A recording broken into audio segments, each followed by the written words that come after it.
Ассалаумағалейкум достар. Биржаға қатысты қазақша трейдинг атты видео топтамамның екінші бөліміне қош келдіңіздер. Бүгінгі ролигімде биржамен танысуды жалғастырмақпын. Бүгін мен график дегеніміз не? Графиктің сауда жасау кезіндегі рөлі қандай? Сатып алушы мен сатушылар деген кімдер? Олар биржада қалай ақша табады? Трейд және қарсылық деңгейлері дегеніміз не? Нарықтағы ірі ойыншылар деген кімдер? Деген сияқты сұрақтарға жауап беремін. Ал кеттік ендеше. График биржада сауда жасау кезінде трейдер үшін маңызы зор таптырмас құрал болып саналады. Себебі график арқылы нарықтағы бағаның өзгерісін бақылауға болады. Белгілі бір акцияға анализ жасау арқылы нарықтағы топтардың жаппай мінез құлқын, сатып алушылар мен сатушылар арасындағы үстемдік үшін күрес тарихын көруге болады. Кестедегі әрбір нүкте бұл бір мәміле. Егер келесі нүкте алдыңғы нүктеден жоғары немесе төмен болса, онда біреу ақшаны жоғалтады, ал біреу табысқа жетеді. Нақтырақ айтатын болсам, мысалы акция 5 доллар тұрады делік. Екі ойыншы, сатушы мен сатып алушы, тура осы бағаға бірісі акцияны сатып алды, ал екіншісі сатты. Бірер уақыттан соң акцияның бағасы 1 долларға өсті делік. Акцияны сатып алған адам табысқа жетеді де, сатқан адам шығынға ұшырап қаражатын біразын жоғалтады. Кез келген тарих сияқты, сатып алушылар мен сатушылар арасындағы күрес тарихы да қайталанады. Графиктерде қайталанатын фигуралар мен құрылымдар пайда болады.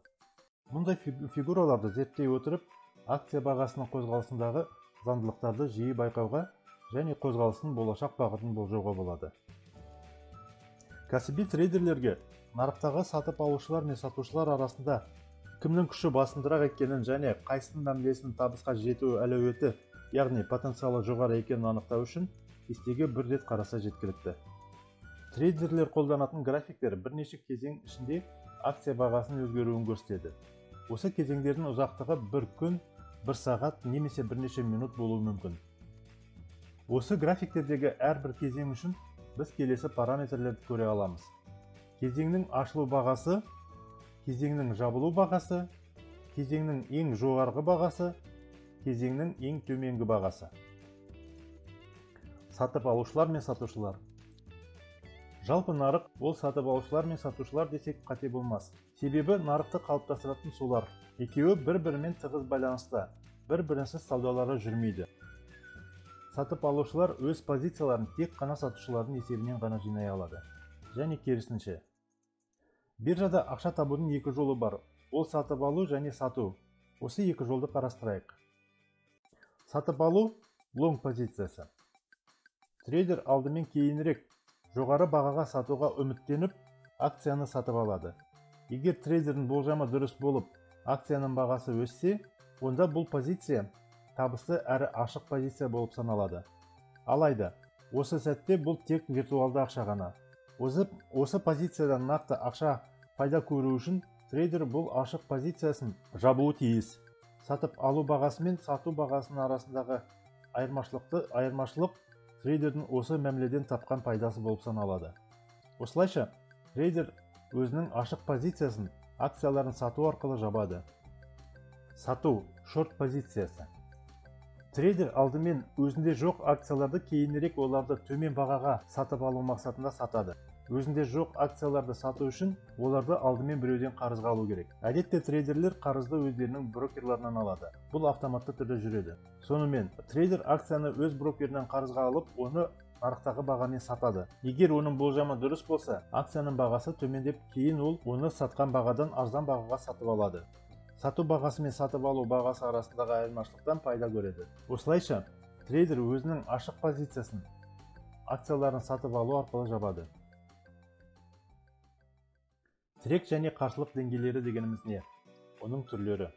Алдымен трейд және қарсылық деңгейлері дегеніміз не екенін анықтап алайық. Дәлірек айтқанда, бұл деңгейлердің пайда болу жолдарын қарастырайық.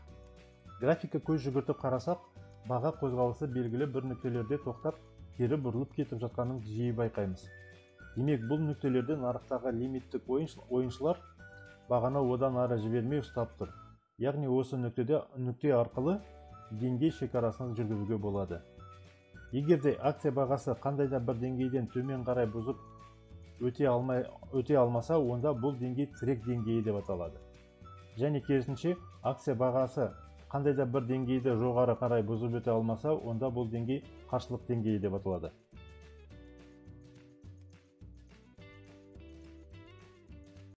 Тірек деңгейі біршама уақыттан соң бұзылып өткен соң кері айналып келіп, қарсылық деңгейі бола алады. Бұндай деңгейлер ауыспалы деңгейлер деп аталады. Графиктегі барлық деңгейлер сол жақтан оңға қарай сызылады. Яғни деңгейлер өткен тарихтан алынуы тиіс. Деңгей түзулерін қалай дұрыс жүргізу керек? Егер баға ілгеріде жүргізілген деңгейді бұзып, сол деңгейден жоғары жабылса, онда түзу ең жоғары нүкте бойынша, яғни деңгейді бұзған бардың максимумы бойынша жүргізіледі. Егер баға ілгері жүргізілген деңгейді жай ғана сынап, деңгей түзуінен төмен жабылса, онда бұл жалған сынама болып табылады. Және деңгей түзуі алдыңғы жүргізілген деңгей бойынша бұрынғы орында қала береді. Кез келген деңгей ол әуелде нақты бір баға. Оны ұстап тұратын артында міндетті түрде сатып алушылар мен сатушылар болады. Сауда мәмілелерін осы бағалардың төңірегінде ашқан дұрыс. Себебі сіздің тәуекел мөлшеріңіз, стоп ордеріңіз минималды әрі қауіпсіз деңгейде болады.